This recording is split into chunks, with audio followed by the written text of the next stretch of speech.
What's up, people? While we're practicing social distance right now, so we can protect ourselves from this coronavirus, practices like this was always in scripture. So over 3,000 years ago, this holy book had this information to protect ourselves from diseases. All right. So for those of y'all didn't know, we'll go to it, and those who want to refresh their memory, let's go to Leviticus 15, and we'll start at verse 2. And I'll be reading the NIV version so everyone can understand what the scripture is actually saying. Okay? And it says, "Speak to the Israelites and say to them, when any man have a unusual body discharge, such a discharge is unclean." Now, what is a discharge? A discharge is any fluid that's coming out the body that is unnatural, such as vomiting, snot coming out the nose, or diarrhea. Okay? And it says, whether it continue flowing from his body or is blocked, it will make him unclean. This is how his discharge will bring about uncleanness. Any bed the man with the discharge lie on will be unclean. Okay? And if you know anything about being unclean, you were to separate yourself from people from spreading disease, or separate yourself from people from the time that you are unclean. Okay. And it says, any bed the man with the discharge lies on will be unclean. So we see even his bed, people had to be careful not to go on this person's bed because they are sick. Okay. It says, anyone who touches his bed must wash their clothes and bathe with water, and they will be unclean till evening. So look at this. So anyone who even touched this person's bed, they had to stay away from other people just for precaution, so they do not spread something that they may have caught from this person. Just for precaution. It says at least for that day. Okay. Whosoever sit on anything that the man with a discharge must wash their clothes and bathe with water, and they will be unclean till evening. Whosoever touches the man who has a discharge must wash their clothes and bathe with water, and they will be unclean till evening. If the man with the discharge spit on anyone who is clean, they must wash their clothes and bathe with water, and they will be unclean till evening. Now, I'm assuming this person might have been talking and spit on the person by mistake. Okay, so they even got to take precaution and stay away from people and wash themselves, wash their clothes, for precaution of not spreading this disease. Okay, they said it even goes far as saying if you touch this person, you need to stay away from somebody at least for a day, from people at least for a day.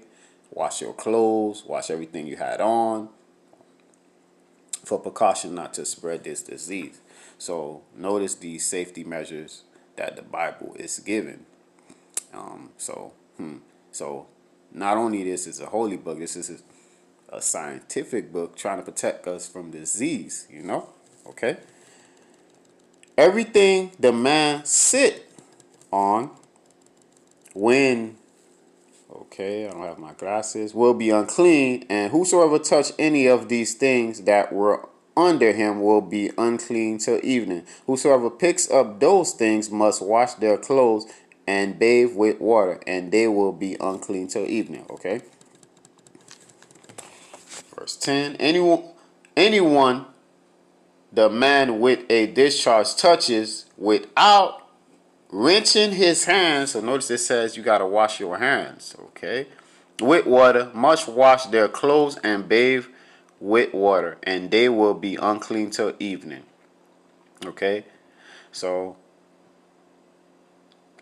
listen to this scripture. It's saying you got to wash your hands. You need to wash your clothes. You need to stay away from people, at least from that evening. If you visit this sick person, and you happen to touch this person, touch anything this person touch, you will have to wash your clothes, at least stay away from somebody for an evening, maybe to see if you catch anything or you're about to have a runny nose or whatever issue this may be. Okay, so we're gonna skip to verse 13, and it says, when a man is clean from his discharge, okay, so when this person is healed, he is to count, or about to heal, he is to count off 7 days from his ceremony cleanness. He must wash his clothes and bathe himself with fresh water, and he will be clean. Okay, so it says this person had to stay away from people for at least, let me see, how much days did it say? 7 days.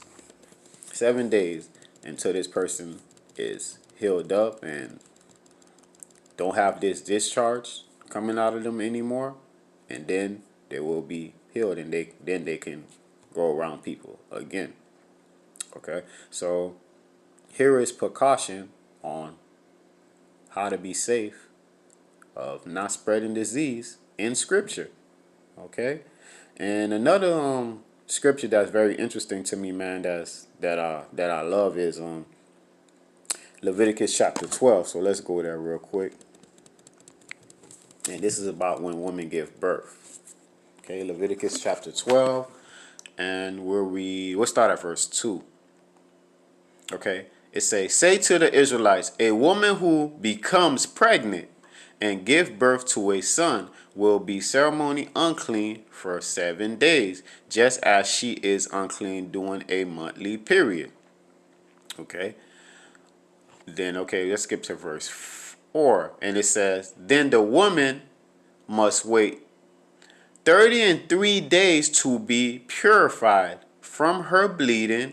She must not touch anything scarred or go to the sanctuary until the days of her purification are over. Okay, so I wanted to point out some things. Okay, so it says when a woman gives birth, she is basically unclean.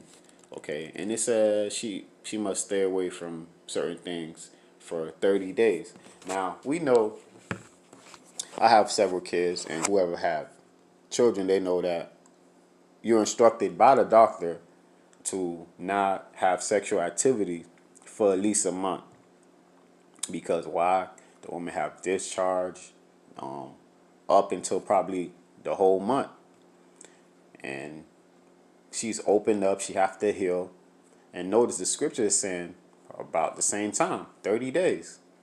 She's unclean. And we know when a person's unclean, you're to be careful around them or careful with them.